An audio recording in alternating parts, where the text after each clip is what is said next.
Hello and welcome to In the Art Scene podcast, an art podcast that has it all. I'm your host, Galina Marquez, and I invite fascinating people to talk about their personal creative journeys, success stories, and inspiration. We talk about art business and marketing, how to find your creative voice, and all the new trends in the art world like NFT, AI, and such. Join me and my guest for today's conversation.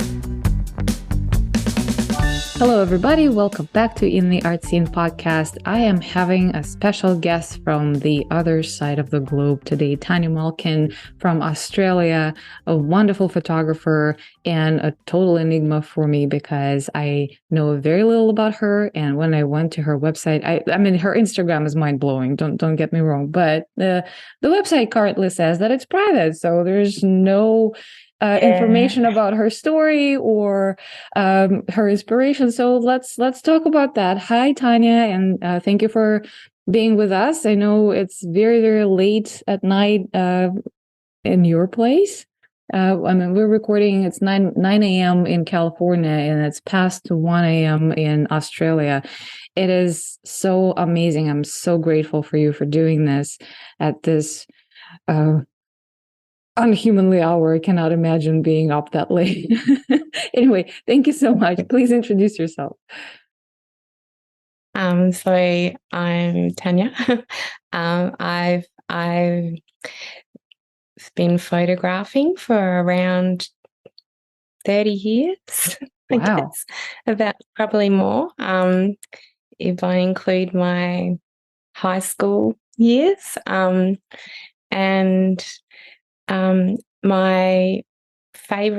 My preferred genre is aerial photography.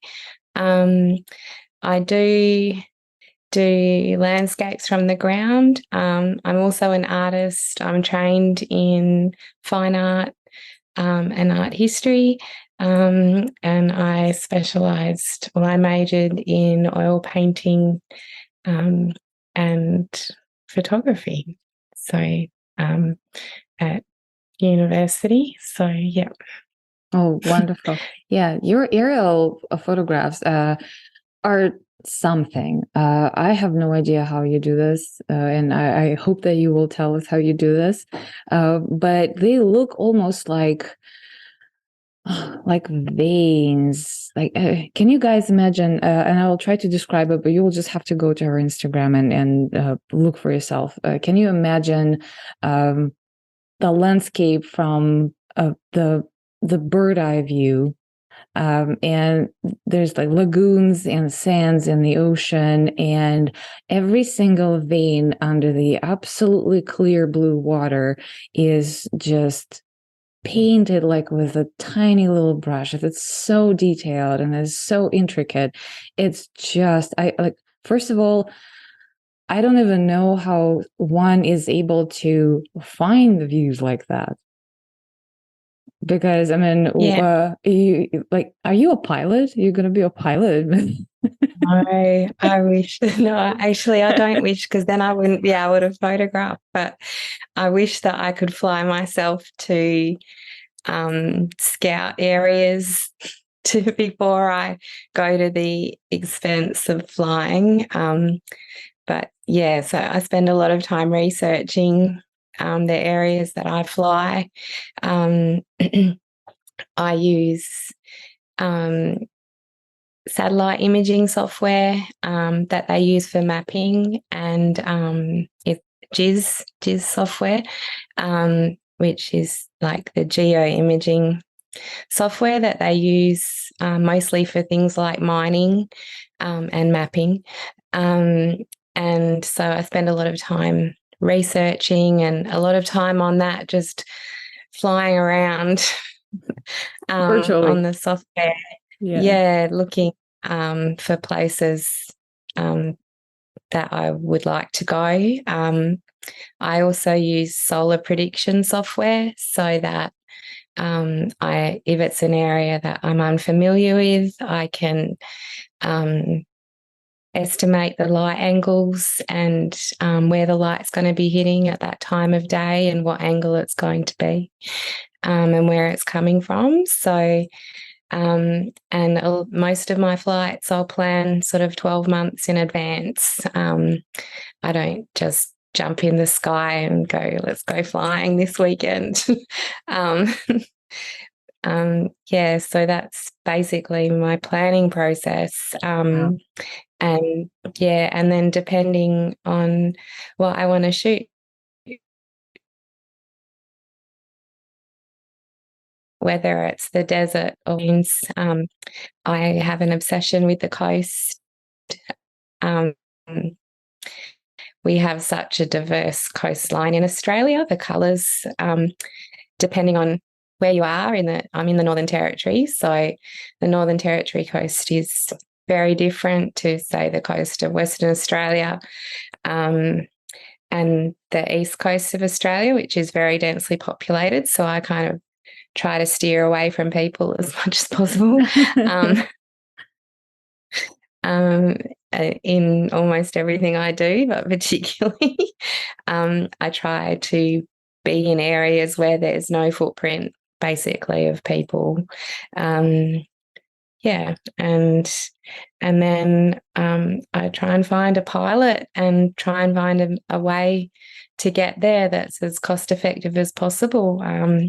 In Australia, it costs around 1,600 Australian dollars per hour to fly. Oh, And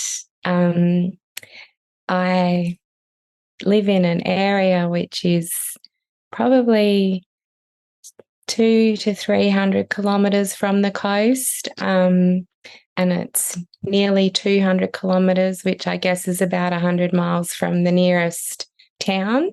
So I live in a place that only has about 55 people, and one shop and one petrol station. So, wow. yeah, so the distances are there is quite a big distance. So I try and get myself as close to the area I want to fly as possible, where there's an airfield or a helicopter base, and then yeah, I choose my time. We don't have golden hour where I live, and mostly where I fly, we have golden 25 minutes. So So you have a very, very short. Oh the my God. sun drops I have so very many questions. quickly. I have so many questions. Oh my God. Um, so yeah, so that gives me a very small window. It also gives me a very small window to get back to base. So usually I'm looking at around 40 minutes fly time before I get to a site that I want to photograph.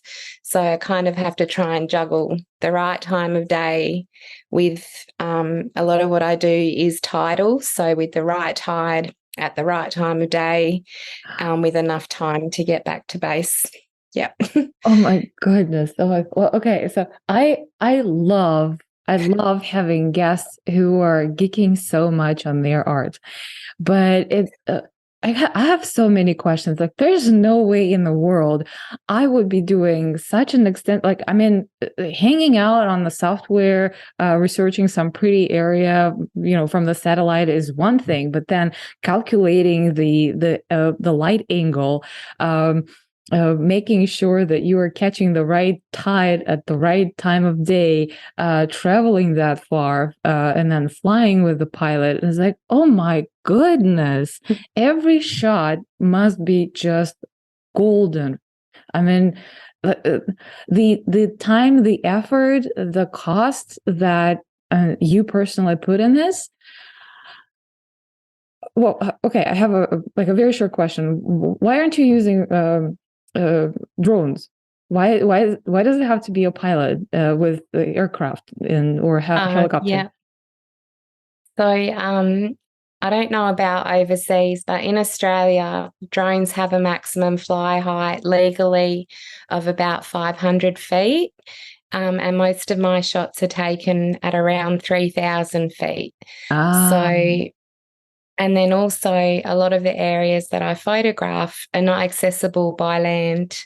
They're not accessible by boat. Like if you had a boat, then you would get bogged and stuck there because of the tides, because we have the areas that I usually photograph are between 8 and 12 metre tides on the big tides. So if you were to, say, for example, get a boat, you'd probably spend a day or two in the boat to get to the site, and then the distance for the drone, and then you wouldn't be able to, well, I wouldn't be able to fly high enough, so that most of the areas in my photographs sort of are, around a kilometre's worth of expanse. They're not micro details. So it's sometimes an area of probably 2 or 3 square kilometres that I'm capturing from around 3,000 feet. Yeah. Wow. Wow. Okay. Now I have to ask you the question, how on earth did you come up with this, and when did you become so obsessed that you went into so much length of, doing like a year of research and then going into this whole travel to like, how many shots do you do of one area? I mean, probably as many as you can, right? Not as many as I would like, probably. Most of the time I get home and think, why didn't I see that while I was flying? So I usually, cost-wise and planning-wise, and then really I only get, for an area, a particular site, I only get about 2 good days a year that I would fly it. So I really only do probably 4 or 5 flights a year. And I would fly over a particular area, usually try to get at least an hour and a half, an hour at least flying time over a site. And then it's usually between 30 and 45 minutes getting to the site. So usually my bookings are around 3 hours flying. And yeah, and I guess when I was young, I loved photography. It was my obsession from a very young age. And there was a photographer that was based where I lived, but he was quite renowned for his aerial photography. And this was sort of back in the 80s and 90s, so a very long time ago. And his name, for anyone that wants to look him up, is Richard Waldendorp.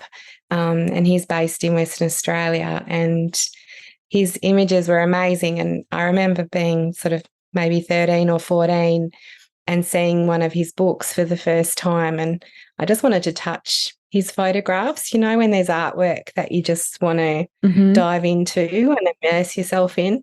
And that was the impact that his images had on me. And then I guess when I finished school and studied art, and then realised that I couldn't have a mortgage as an artist. So I went and worked in a corporate job, and my job meant that I had to fly a lot around a couple of big areas most days of the week, and I would sit with my face planted against the window. I'd get very cranky if I didn't get a window seat because I would be looking out the window the whole flight, trying to work out where it was on a map so that I could mark it as a spot to go back to. And then, I my first aerial flight was in a tiger moth, which is one of those open air old World War II planes. Wow. The ones with 2 wings, and you wear the goggles and the helmet. And from that point, I was obsessed. So I photograph from the ground. I find myself photographing less and less landscapes from the ground. I'm a bit of a light snob. I don't usually. I tell myself off, but I've become very fussy with what I photograph as I get older and more obsessed with the aerial photography. So yeah, that's basically. Wow. Did that answer? Yeah, well, that's a great answer. It's like, wow. Wow. That's a quite expensive obsession. But well, I guess it's worth it because your work is absolutely beautiful. It's just stunning, and knowing how much goes into it makes it even more special. It's amazing. Well, I have a question. So you're mostly like based in Australia and flying around Australia, and yes, you have wonderful coasts and everything. Have you ever tried or thought, or maybe you're planning for the future to go in different parts of Earth? To photograph? Yeah, I have 100,000 spots that I have GPS points for all over the place. And I think even I don't, there's still places in Australia that I haven't done that I want to do yet. I've been to Iceland and with a good friend of mine, and we photographed the braided rivers together, which we went to Iceland specifically to do. We ate 2-minute noodles for 10 days so that we could afford to spend every single cent we could on flying, and we literally ate a cup of soup and 2-minute noodles for 10 days. Wow. But we flew, and we flew a lot, and we got some good fly time in, and we got some good images. I would absolutely love to go back there. There's some places I would love to photograph around New Zealand and Greenland and the west coast of Africa. And so I've got a lot. Death Valley in the USA and places around. Yeah, I've got to remember them all. I can't remember all the names. Our places around the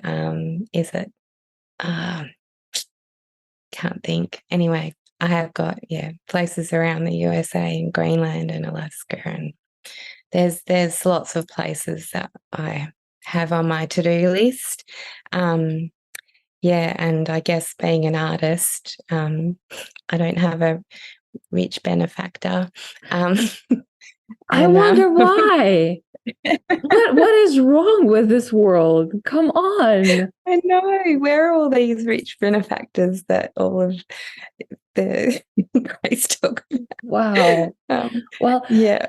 Anyway, we are on record, and if you make yourself, if you find yourself in the U.S. in California, I live in San Diego, which is a drive distance from Death Valley, and we actually have a lot of private little planes and lots of little kind of airfields over here. So if you find yourself in California, you have a place to stay, and I'll help you to find the pilot. So at least one of them, I'll help you check the box. Okay. So yes. Thanks. Oh my goodness. Come on, people. This woman deserves to have a private pilot who takes her everywhere in the world, because her photos really worth it. It's wow. Yeah. Wow.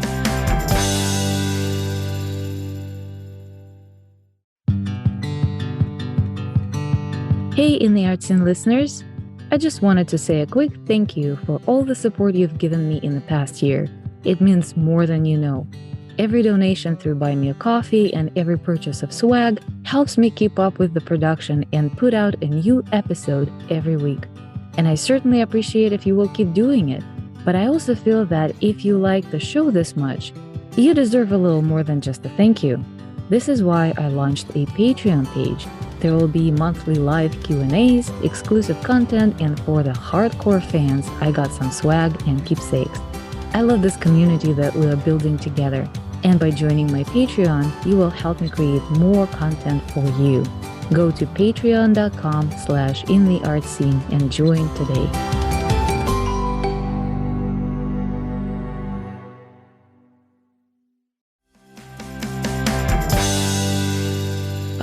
Okay. So my next question, though, this doesn't just go on the shelf, right? You show somewhere your work. Yeah, I try to show. It's been a bit hard with COVID and all Yeah, of that kind of obviously. stuff. And I think like this year, things just seem to be recovering.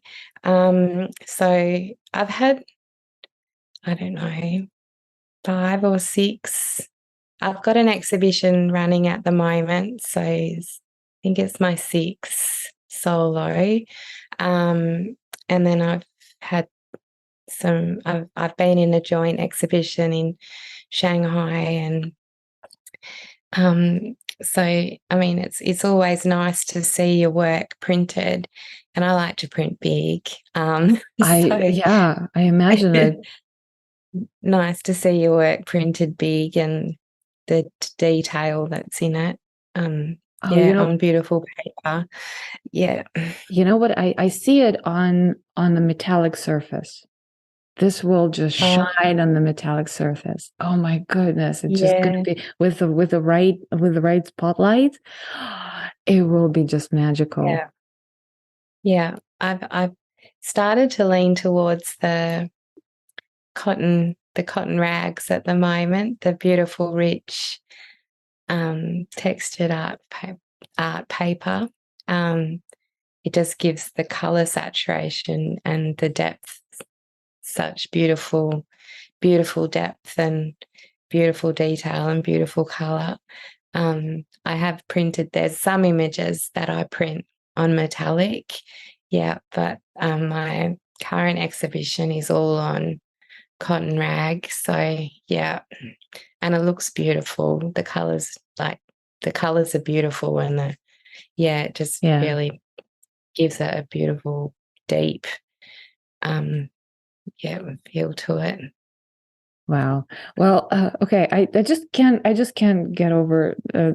Just tell me that.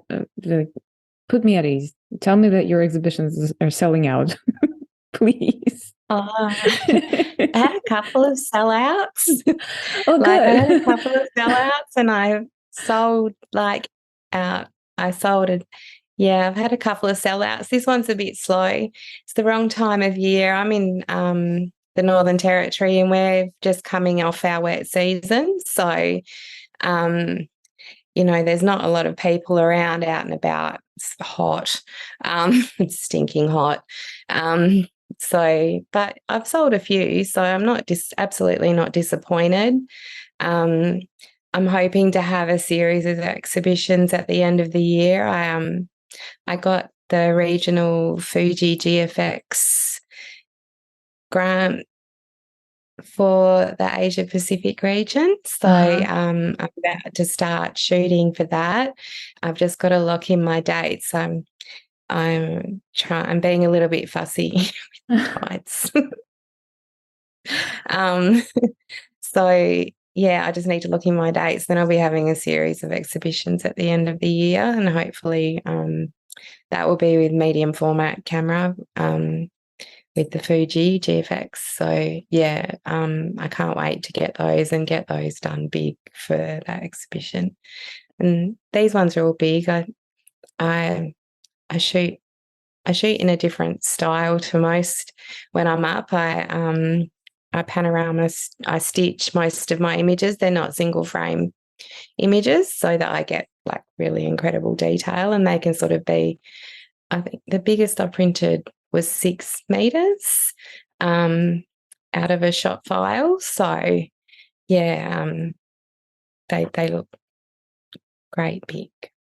6 meters, for you guys to understand, I think it's about 7 yards for the United States listeners. Oh, okay. I don't know. I'm not very good with my imperial conversion. I'm still getting used to it myself. 600 centimeters? I grew up with metric. I just know that a yard is 10 centimeters shorter than a meter. So, all right. Yeah. Anyway, so it's about 7 feet for you guys. Yeah. Oh, 7 yards. Yeah. Yeah. Wow. 7. Yeah. 7 yards. goodness, that's Yeah. huge. Yeah. It looked amazing. It was 6 meters by 2 meters. Yeah. Yeah. Wow. And 2 meters is about 2.5 yards. And forgive the rough estimates, but yeah, I'm not calculating very well right now. It's 9 a.m. for me. So yeah. Wow, it's I don't big. calculate well at any time. So the calculator. Anyway, I I'm an can artist. I can link a calculator in the show notes so you guys can check this out. Yeah. But yeah, it's, oh my God, that's a lot. It's a beauty. It sounds like I see it with my inner eye, like a huge, long panoramic print. It's just wow, amazing. That's amazing. Oh, I'm talking to you and I feel like I'm flying over, and you have this backdrop behind you. And I feel like I am in this little plane from the World War II with my goggles on, looking at all those beautiful areas. It's just amazing. But you mentioned also that you are a painter. Yeah, I paint. Yeah. And I'm a ceramicist as well. And a ceramicist. Yeah. Well, can we switch the topic and talk a little bit about that part of your art process?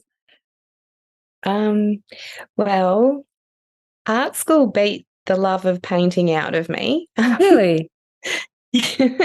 What art school was that? So we'll tell everybody not to go there. Yeah. Well, I just didn't like anyone. I didn't like painting what I didn't want to paint. And what didn't inspire me. I hated the drills. So, but I love oils. I love the texture and I love the way it reflects the light and I love the smell of them. And yeah, so what do you paint? I paint landscapes. So yeah, I've kind of shifted from oils to watercolors a little bit now. So and I use the watercolors in a very much an oil kind of way. So I think any traditional watercolor artist would tell me off and smack me across my knuckles with the paintbrushes. For not following the rules. Um, but yeah, so I was the only person in art school that needed to wear an apron because in my opinion, it's no fun unless you get dirty. So I'm with you. I'm totally with you on that. so I paint. I'm not a throw it at the wall kind of painter, but I paint with brush, but my brush strokes are by no means flat and tidy.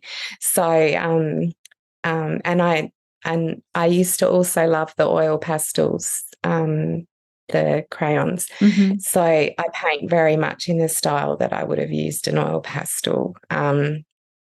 And I use my watercolors in the same way that I would have used an oil pastel. I am so curious. I haven't seen this kind of work on your Instagram. I would really love for you to send me some. Yeah. Yeah, if you can send me some, and I can put it in the show notes so people will kind of have an idea. Sure. Because this will be something interesting. It's like, to me, it almost sounds like it's almost like Van Gogh style expressionism with watercolor, which is absolutely. I love the impressionists. They're my guys. I'm like the biggest, well, not the biggest probably, but I love the impressionists, like the impressionist movement, the Australian impressionist movement, which, we kind of created our own little impressionist movement. But I love the great impressionists. That's my kind of art. The light, the way that they use colour to reflect the light is just, that's my thing. And yeah, so my watercolors, I'll use the watercolors in a traditional way to put the base down, and then I will put the details in with watercolor pencils. So I love my crayon de Yeah. Yeah. Yes, now I understand. Okay. Well, Yeah. yeah, that So makes a lot of sense. yeah. Yeah. So yeah, and again, if Corandeshay knew how I abuse their pencils, they probably wouldn't be happy.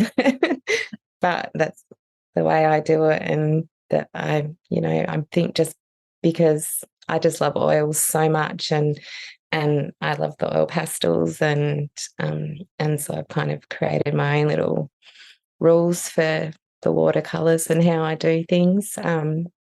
With that. And also, watercolors are very portable. I can go out, and if I can't photograph, I can Yeah. use the watercolors. And I've got my giant pencil case full of my Corandeshays and my paintbrushes, and that usually come everywhere with me. So, yeah. That's amazing.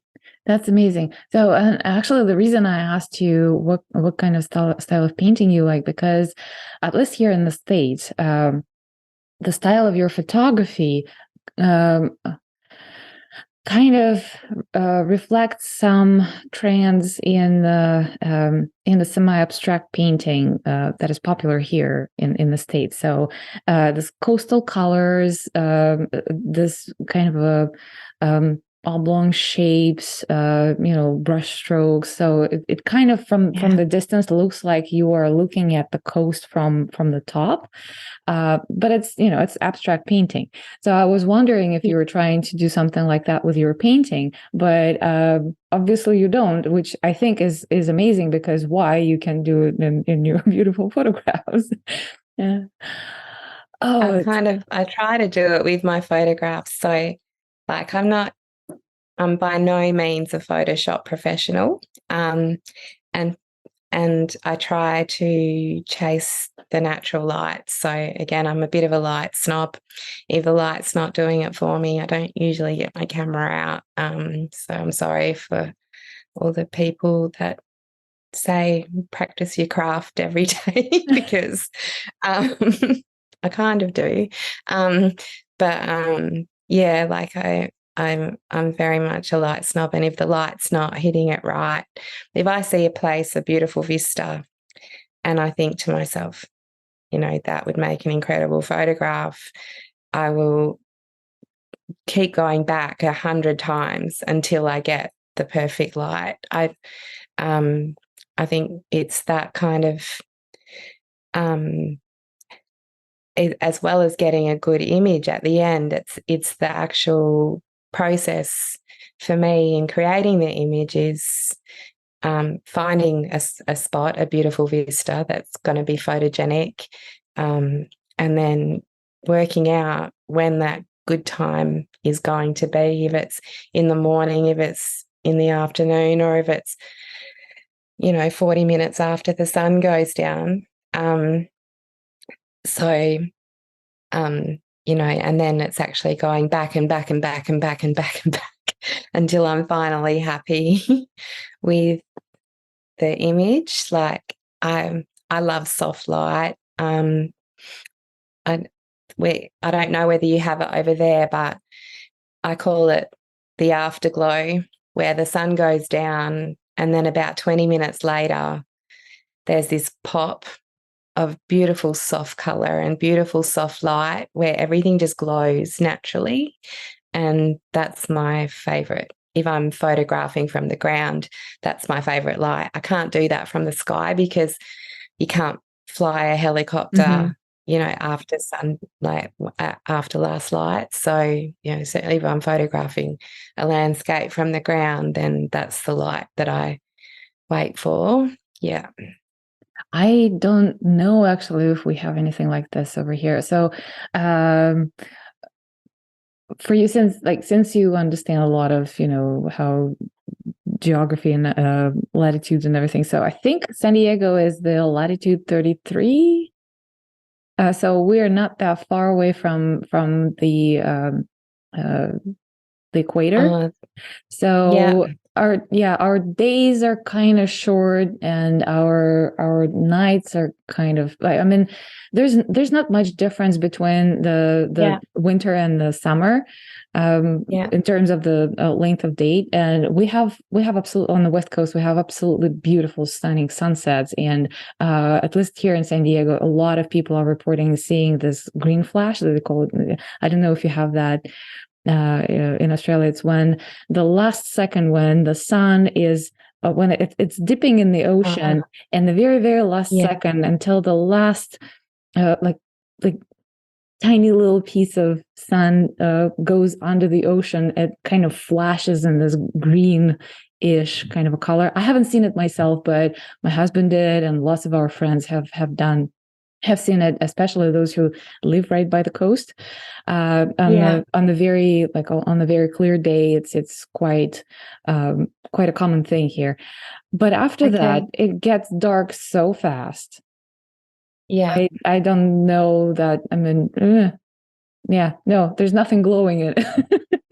Uh, well, I live in a place that's got beautiful red rock faces and like kind of African savanna kind of stuff where, golden grass and sparsely placed trees against beautiful red hills. And so, yeah, once the sun goes down and I wait 15 minutes, and then all the red hills just glow this beautiful, rich red, and the grass kind of reflects the last of the sun. So it just this beautiful soft yellow, and then the tree trunks kind of glow in the dark, and then it gets dark really quickly after that. So yeah.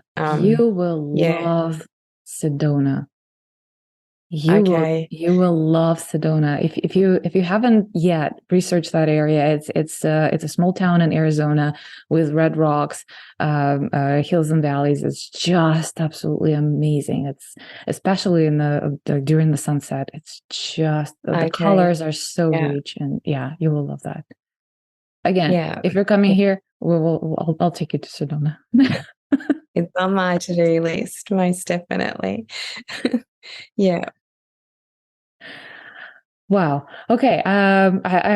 You mentioned ceramics. I have to ask you about Yeah. ceramics.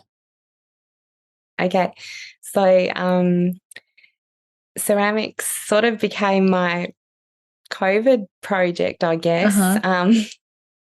So I was supposed to be studying my master's in art at the start of 2020, and then the COVID lockdowns started, Yeah. and most of the universities changed to online, but the art lecturer said we need to mold and create our artists face to face. So my master's basically got cancelled, and then I Oh, thought, what can I do? So I was in the zone. I was ready to start learning again. And I just enrolled myself in some ceramics classes. I did it. I didn't, I hadn't done anything with it for 25 years. So I enrolled myself back into some art short classes, and I love ceramics. And I was living in a place, I'm used to living in the bush, so no houses, lots of birds, lots of trees, and then I got stuck in a city with no birds. So I started to make birds, basically, so that because I missed the birds where I was, and then it just kind of snowballed from that. Yeah, so yeah, I have a little ceramic studio. I have a kiln, and I've spent all day glazing today. So, and I've got the kilns on now. So a couple of days waiting for that. So yeah, wow. yeah. So you're making And birds. well, no, at the moment I'm actually making Anzac poppies. And So sorry, what? poppy flowers. Oh, In Australia, we have Anzac Day coming up, which uh-huh. um, is commemorative of all the soldiers that have died in war, and they've sort of adopted the poppies as symbolic of the ending of war and a memorial flower. The Northern Territory, Darwin, is very much a military town. So I've been making poppies for Anzac Day. So they're in the kiln now. I see. Wow. Yeah. I wish to see them. And again, if you can share some of the photos that I can use for the show notes for this episode, that would be amazing. Yeah. Wow. Wow. Oh my God. We're almost at the top of the hour. I feel really that's gone so quickly. Yeah. It's been 45 minutes already. And normally I would not rush anyone. I feel really bad that you are staying up so late talking to me, but I am so grateful for this amazing journey that you took me out to, because I just cannot describe to you what's going on in my head while you were explaining all those little things and the details of your research and the flights and all the areas that you were photographing. And oh my God, what are you doing with carandaches? I'm going to try that. I mean, this is brilliant. This is absolutely brilliant. Tania, thank you so much. A very quick question for you. How do people find you online? So I was updating my website specifically for the exhibition. Yeah. So I'm a little bit behind because... by the time this episode is going to be out. It's my website hopefully will be up very shortly. And online, and then Instagram's fairly up to date. I don't have Facebook, but I do have Instagram, and it's fairly up to date. I'm getting better at maintaining that. Do you want to spell it out? Do you want to spell it out? Your Instagram and Facebook and your website? Yeah, well, my Instagram is I'm at TM_art_photo. Very easy. And then my website is taniamalkinphotographic.art. .art. Okay. I prefer to call myself a photographic artist rather than a photographer. That makes sense. It makes a lot of sense. Yeah. And anyway, just like for everybody who are like me, who is not very audible and that kind of stuff, I will put all the links in the show notes. And if by then Tania will have any current exhibitions, at the time this episode is out, it all will be in the show notes. So you guys go out there, oh my God, just go and check her Instagram. Just do it. Just do it. After what you have just heard, knowing how much goes into producing this beautiful work, just go and give her some love. Okay. And if you like this episode, please share it with your friends and subscribe on the platform where you're listening. I will really appreciate that. Keep up with more amazing stories in the art scene. And that's it. We'll see you again in the art scene. Thank you so much. Thank you so much for having me. It has been another episode of In the Art Scene podcast. If you liked today's conversation, please give us a good review on Apple and go listen to other great stories. Check out our website intheartscene.com or follow us on Instagram at intheartscene for more content. If you are a creative and you want to share your story, shoot us a message from the website or DM us on Instagram. Look forward to seeing you next time in the art scene.